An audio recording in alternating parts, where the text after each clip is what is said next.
In our last Leadership in Aviation podcast, I talked about how managers have some work to do to improve workplace culture. And I went over 3 areas in which managers can make a difference in their workplace culture. And I'm going to do the same from an employee perspective in this podcast. So this is part 2 of a 2-part podcast. In podcast number 1, I talked about managers needing to get clear on values, missional values, character values, and operational values. I talked about them needing to be clear on alignment to goals, to values, and to key performance indicators of their team.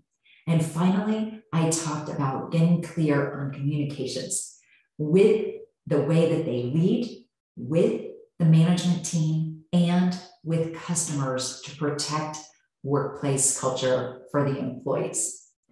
Now it's time to dig in to how employees can get better in their workplace culture. I think that every single person influences the culture in which they operate. If not from a policy standpoint, at least from an attitude standpoint.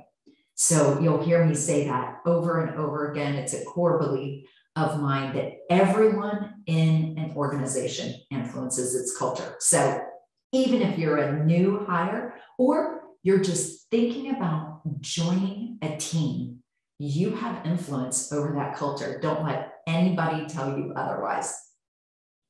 I think that one of the most important things that we have in influencing just our attitude toward our workplace culture is understanding our unique value. For what were we hired? What's our unique proposition? What do we uniquely bring to the table? Can we bring those authentic skills and life experiences to the table in a meaningful way at this company?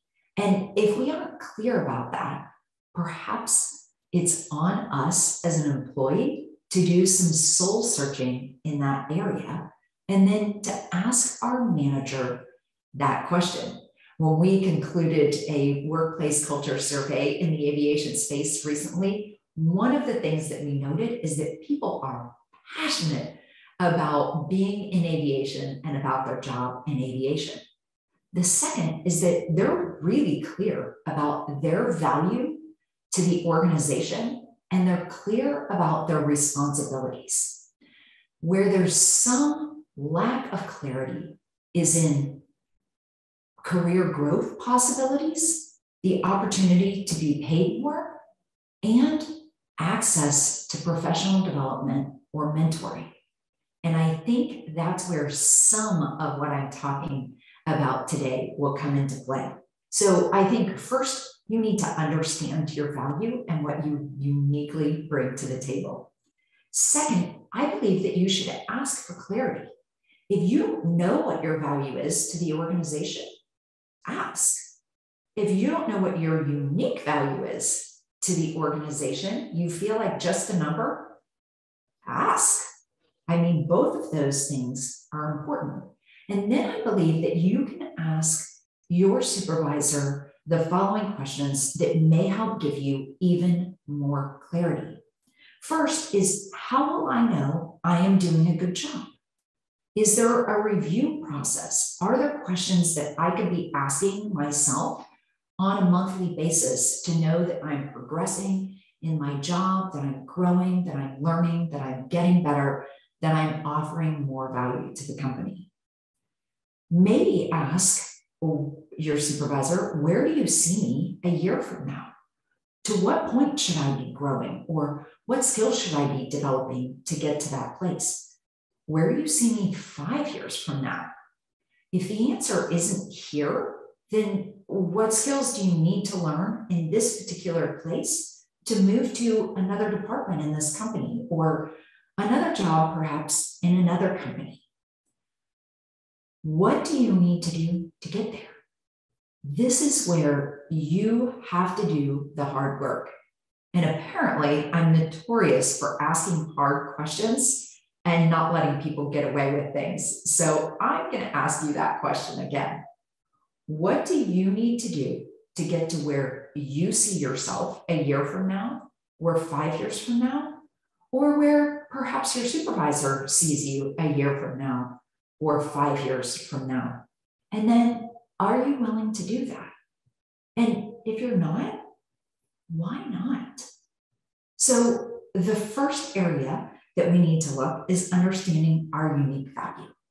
The second is asking for clarity about where you're going and how you're going to get there. The third is in providing unique value. And I think that there are a few ways that we can do this, right? We can look for ways that we can provide additional value. And I think sometimes we get ourselves into volunteering for things that don't actually provide value. Maybe they're just busy work. So get clear about what provides actual value and focus on those things. Of course, we all should want to be a team player and see the whole team elevated. But the more we get clear on what we're doing that's actually elevating the team and not just filling in fluff, the more value we actually bring. Second, and this is a caution, make sure that you find the balance between providing attention or additional value or intentional value to the team and becoming overworked and feeling resented because you're underpaid for the amount of work that you're actually putting in. If you're going to bring additional value, have a conversation with your supervisor about that and make sure you're clear about, hey, if this works out and you are providing this value, how are you going to be compensated for that in the future? Just that clarity can really help. And then please, please, please advocate for yourself. If you're doing the work of your next job, of your promotion, make sure that you're asking to be recognized for that and that you're really being considered for that next job. Going to HR or having a candid conversation with your boss can help facilitate some of that. And then next, I think you need to invest in professional development. And sure, you can work for a company that will pay for your MBA or that will pay for additional flight training for you. But there are also ways that you can invest in your own professional development. How? Well, you're doing it right now by listening to this podcast. My aim is to help you invest in your professional development. I'm challenging you here. I'm asking you to do some uncomfortable things that may help you to grow.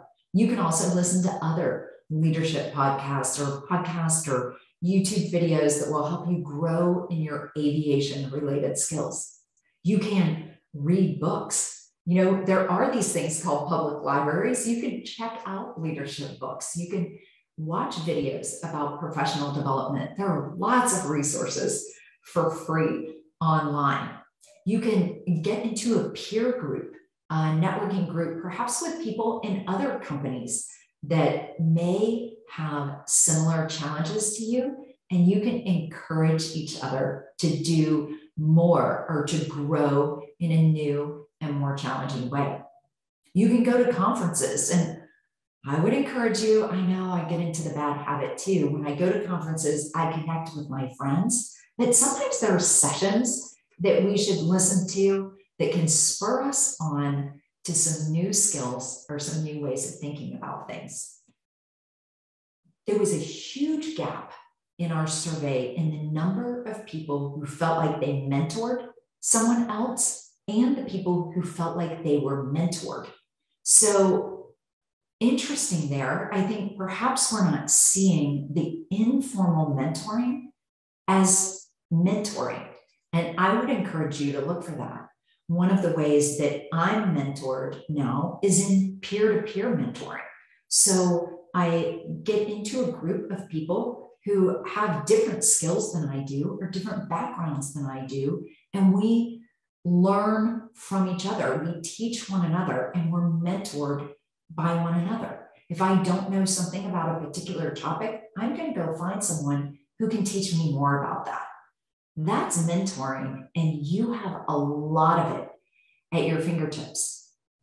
Word to the wise about mentoring, though, make sure that you're asking someone whose opinion you respect enough that you're going to follow their advice.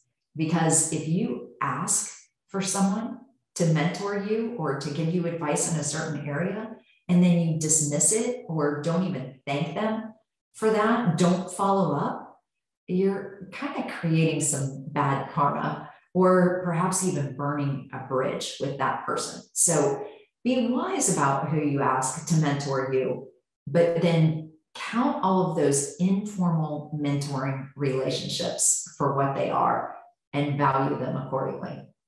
You also need to set goals. You have to set goals for your professional development, and then you have to apply what you've learned.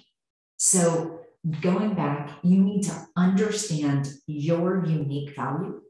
You need to ask for clarity, especially how you'll know that you're doing a good job.